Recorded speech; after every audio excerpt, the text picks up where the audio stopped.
ഈ മുഖം മറച്ച് തന്റെ മുന്നിൽ നിൽക്കുന്ന ഭർത്താവിന്റെ കൂടെ എങ്ങനെയാവും തന്റെ മുന്നോട്ടുള്ള ജീവിതം എന്നവൾ ഓർത്തു. ആ വലിയ ഹാളിൽ നിശബ്ദത പരത്തി രണ്ടുപേരും പരസ്പരം നോക്കി നിന്നു. അപ്പോൾ അവരെ കാണുമ്പോൾ ഒരു മാലാഖയും അവൾക്ക് മുന്നിൽ മുഖം മൂടി ധരിച്ച ഒരു ചെകുത്താനും നിൽക്കുന്നത് പോലെ തോന്നി. ചെറിയൊരു പരിഭ്രമവും അമ്പരപ്പുമുണ്ടായിരുന്നു അവളുടെ മുഖത്ത്. പേടിയുണ്ടോ? ഏയ്, നോ, ഇല്ല, കുറച്ച്. അവൾ ഇല്ല എന്ന അർത്ഥത്തിൽ തലയാട്ടിയെങ്കിലും അവസാനം പേടിയുണ്ടെന്ന് സമ്മതിച്ചു. അയാളോട് കള്ളം പറയാനുള്ള ധൈര്യം പോലും അവൾക്ക് അന്നേരം ഇല്ലായിരുന്നു. അയാളെ കാണുമ്പോൾ അവൾക്ക് സുന്ദരനായ ഒരു ചെകുത്താനെ പോലെ തോന്നി. പണ്ട് കണ്ടു മറന്ന ഇംഗ്ലീഷ് സിനിമകൾ അവൾ ഒരു നിമിഷം ഓർത്തു. ഇത് വേണ്ടായിരുന്നെന്ന് തോന്നുന്നുണ്ടോ? ഇല്ല, അവൾ ഒട്ടും ആലോചിക്കാതെ മറുപടി കൊടുത്തു. കാരണം അന്നത്തെ അവസ്ഥയിൽ ദൈവത്തെ പോലെയാണ് അയാളുടെ ആൾക്കാർ വന്ന് അവളുടെ അനിയന്റെ ജീവിതം രക്ഷപ്പെടുത്തിയത്. അതുകൊണ്ട് തന്നെ ഇതൊന്നും വേണ്ടായിരുന്നു എന്ന് ചിന്തിക്കാൻ അവൾക്കായില്ല. ഒരു തരത്തിൽ അങ്ങനെ ചിന്തിക്കുന്നത് പോലും നന്ദികേടായി അവൾക്ക് തോന്നി. തിരിച്ച് വീട്ടിൽ പോണമെന്ന് തോന്നുന്നുണ്ടോ? വീണ്ടും അയാളുടെ ചോദ്യം ഉയർന്നു. അയാളുടെ സംസാരം സാധാരണ മലയാളികൾ സംസാരിക്കുന്ന അത്ര ഫ്ലുവന്റ് ആയിരുന്നില്ല. പക്ഷെ ഒരു അന്യദേശക്കാരൻ സംസാരിക്കുന്ന അത്ര മോശവുമല്ല. ചില അക്ഷരങ്ങൾ അയാൾക്കത്ര വഴങ്ങാത്തതുപോലെ. പക്ഷേ ചെറിയ വാക്കുകളാണെങ്കിലും അത് കേട്ടിരിക്കാനൊരു ഭംഗിയുണ്ടായിരുന്നു. ഇല്ല.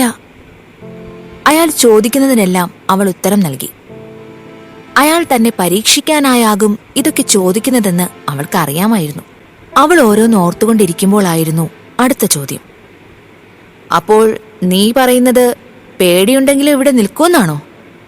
അയാളുടെ ശബ്ദത്തിൽ ചെറിയൊരു വെല്ലുവിളി ഉള്ളതുപോലെ തോന്നി അവൾക്ക്.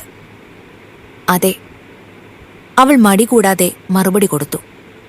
പേടിയുണ്ടെങ്കിലും താനിവിടെ നിൽക്കണം. കാരണം താൻ സ്വയം ഇയാൾക്ക് വേണ്ടി തന്നെ പണയപ്പെടുത്തിയതാണ്. അവൾക്കത് നല്ല ബോധ്യമുണ്ട്. ഇവിടത്തെ ജീവിതം ഇനി എങ്ങനെയാണെങ്കിലും അത് നേരിടാൻ അവൾ തയ്യാറായിരുന്നു. മുന്നിൽ നിൽക്കുന്ന ഈ പെൺകുട്ടി അത്ര മോശക്കാരിയല്ലെന്ന് അയാൾക്ക് ബോധ്യപ്പെടാൻ അവളുടെ അവസാനത്തെ ഉറച്ച വാക്കുകൾ മതിയായിരുന്നു. അവൾക്ക് അയാളോട് എന്തൊക്കെയോ ചോദിക്കണമെന്നുണ്ടായിരുന്നു.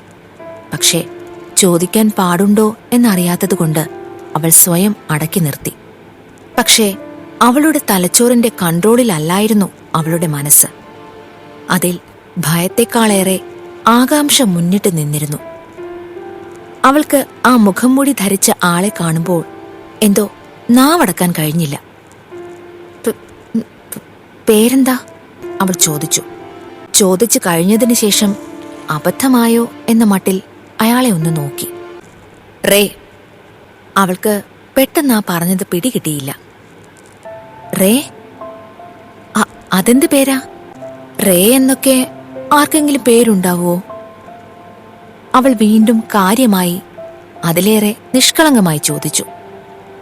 അവളുടെ ചോദ്യത്തിലെ ആ ഭാവവും അവളുടെ മുഖവും കണ്ട് അയാൾ പറഞ്ഞു, എന്നെ റേ എന്ന് വിളിച്ചാ മതി. താൻ പറഞ്ഞതിൽ കൂടുതൽ ഒന്നും പറയില്ല എന്ന് സൂചിപ്പിക്കുന്ന തരത്തിലുള്ള വാക്കുകളായിരുന്നു അവ. ഇങ്ങനെയും മനുഷ്യന്മാരുണ്ടാവോ? അവൾ ആത്മഗതിച്ചു. അയാളുടെ സ്വന്തം വീട്ടിൽ മുഖം മൂടി ധരിക്കുന്ന തരത്തിൽ സ്വന്തം മുഖവും ഐഡന്റിറ്റിയും എന്തിനാണ് ഇയാൾ ഇത്രയധികം മറയ്ക്കുന്നത് എന്നവൾ ചിന്തിച്ചു. അവൾക്ക് അതൊക്കെയൊന്ന് ചോദിച്ചറിയാനുള്ള ആഗ്രഹം വല്ലാതെ ഉണ്ടായിരുന്നു.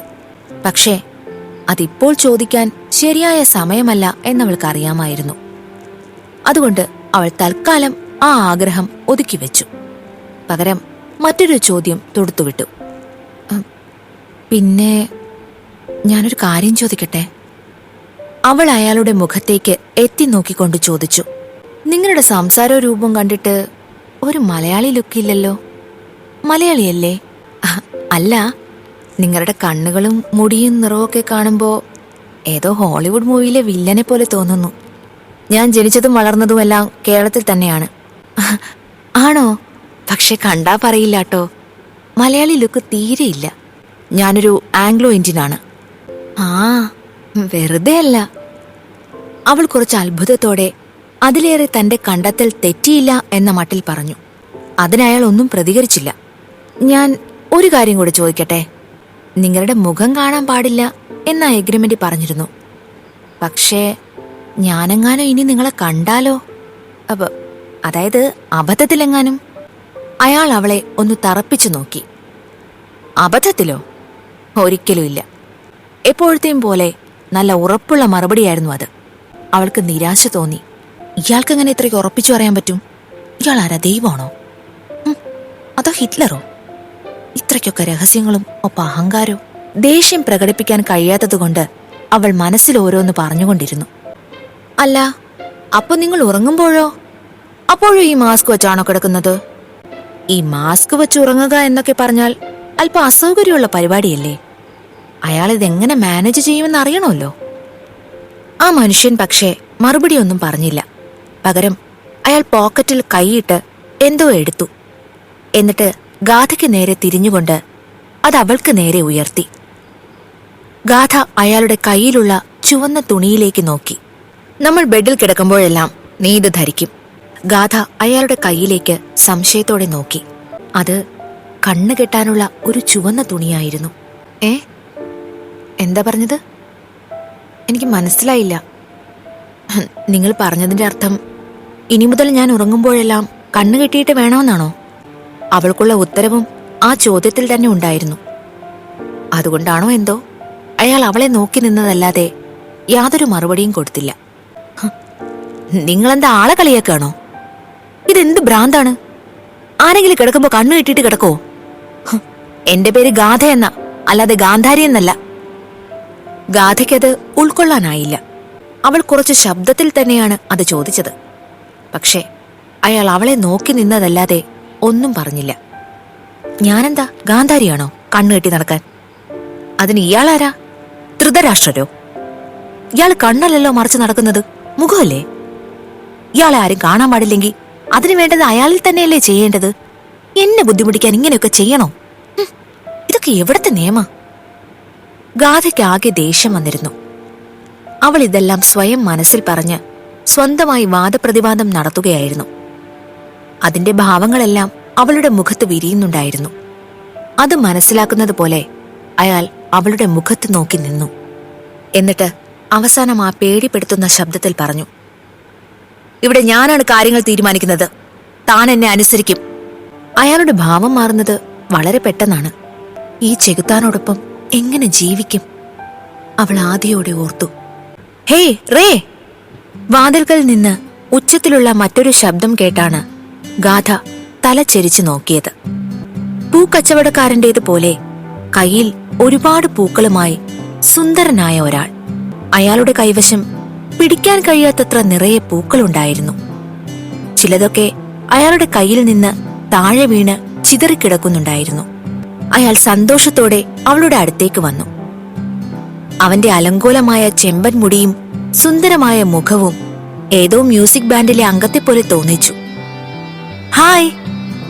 അവൻ ആവേശത്തോടെ നിറഞ്ഞ പുഞ്ചിരിയോടെ അവരുടെ അടുത്തേക്ക് നടന്നടുക്കുമ്പോൾ അവന്റെ കൈകളിലുണ്ടായിരുന്ന പൂക്കൾ ഓരോന്നായി താഴെ വീണുകൊണ്ടിരുന്നു.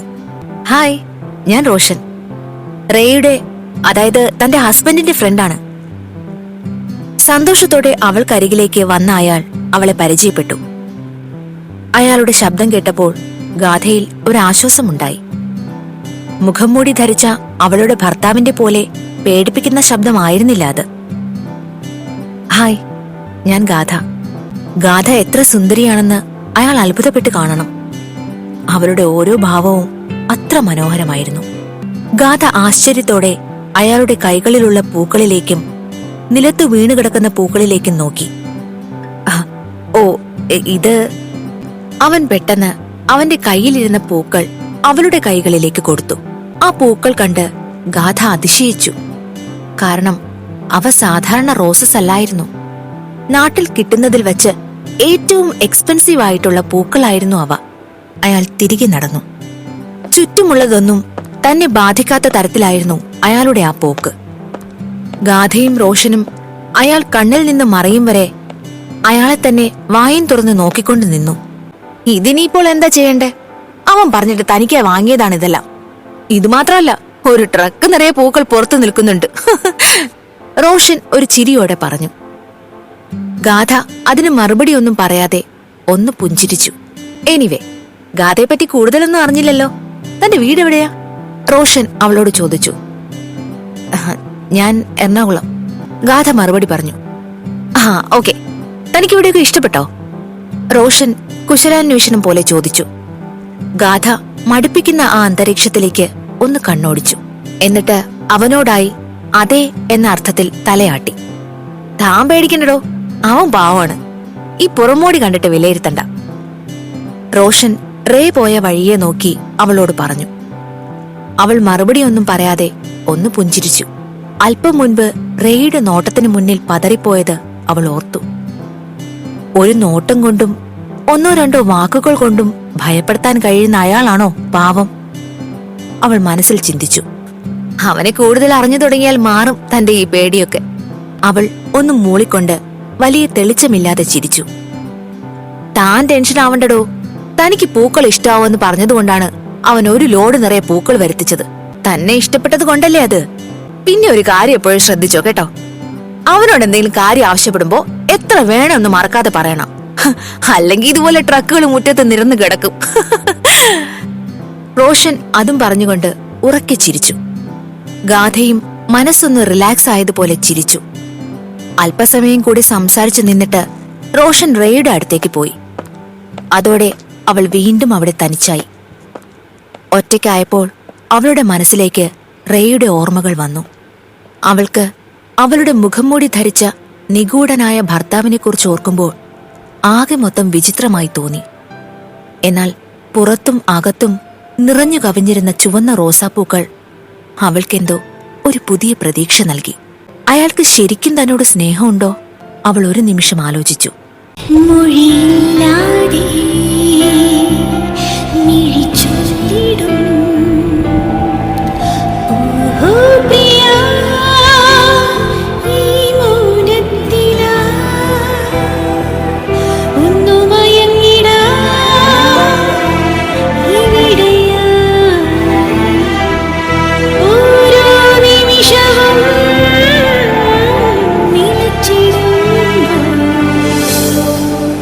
സ്നേഹിക്കണമെങ്കിൽ പരസ്പരം അറിയണ്ടേ?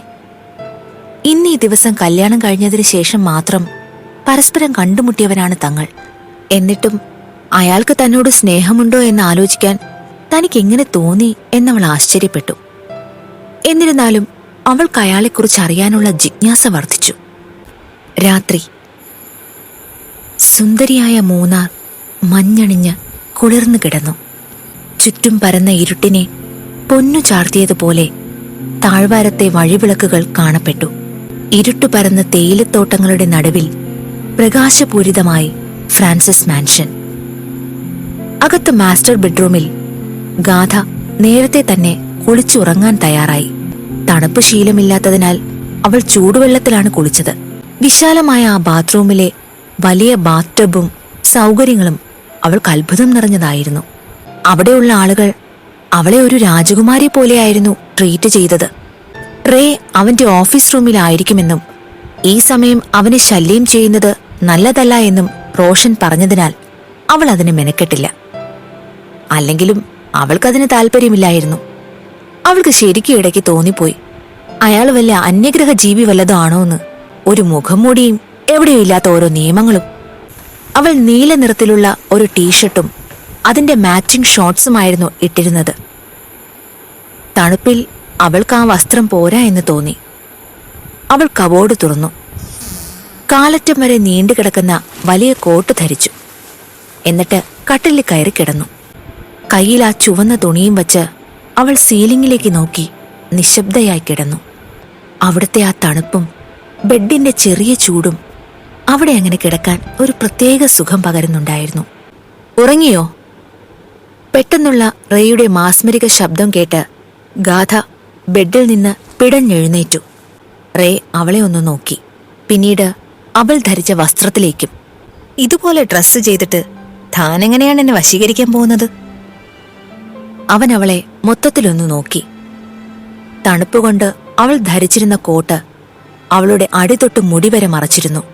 കൂടാതെ കാലുകൾ പുതപ്പിനുള്ളിൽ ഒളിപ്പിച്ചു വെച്ചതുപോലെയായിരുന്നു. വശീകരിക്കാനോ? ഗാഥയ്ക്ക് അയാൾ പറഞ്ഞത് മനസ്സിലായില്ല. വശീകരിക്കാനോ? എന്തിന്? ഞാൻ ഇയാളെ എന്തിനു വശീകരിക്കണം? ഇനി അതും ഇവിടത്തെ ഈ പൊട്ട നിയമത്തിലുള്ളതാണോ? അവൾ ചിന്തിച്ചു. അവനിഷ്ടമുള്ളതെന്തും ഞാൻ ചെയ്യണമെന്നാണോ? ഇയാളുടെ ഇഷ്ടത്തിന് ചലിക്കേണ്ട പാവയാണോ താൻ? അതോ അയാൾക്ക് എന്നിൽ താല്പര്യം തോന്നാത്തതുകൊണ്ടാണോ? നിങ്ങൾ പറഞ്ഞതെനിക്ക് മനസ്സിലായില്ല. വശീകരിക്കണം എന്ന് തന്നെയാണോ നിങ്ങൾ പറഞ്ഞത്?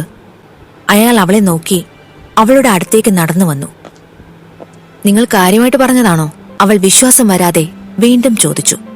അവൾക്ക് അതിന്റെ ആവശ്യം എന്താണെന്ന് മനസ്സിലായില്ല. വിവാഹം കഴിച്ച, ഇപ്പോൾ അവളുടെ പുരുഷനായ, എല്ലാ തരത്തിലും അവളിൽ അധികാരമുള്ള ഒരാളെ അവളിനി എന്തിനു വശീകരിക്കണം? റേ പതിയെ അവളുടെ അടുത്തേക്ക് അടിവച്ചെത്തി. കാർത്തി എന്നെക്കുറിച്ച് എന്തെങ്കിലും പറഞ്ഞിരുന്നോ? ഗാഥയ്ക്ക് അതാരാണെന്ന് മനസ്സിലായില്ല. അവൾ മനസ്സിലാവാത്തതുപോലെ മീഴ്ച്ചു നിൽക്കുന്നത് കണ്ട് അവൻ പറഞ്ഞു, അന്ന് കോൺട്രാക്ട് സൈൻ ചെയ്യിച്ച എന്റെ അസിസ്റ്റന്റ്. അവനെന്തെങ്കിലും പറഞ്ഞിരുന്നോ? അവൾ ഇല്ല എന്ന് തലയാട്ടി. അയാൾ അവളെ ഒന്ന് നോക്കി. എന്നിട്ട് അല്പം സീരിയസ് ആയി ഗൗരവത്തോടെ പറഞ്ഞു, ആക്ച്വലി ഒരു പ്രശ്നമുണ്ട്. പ്രശ്നം?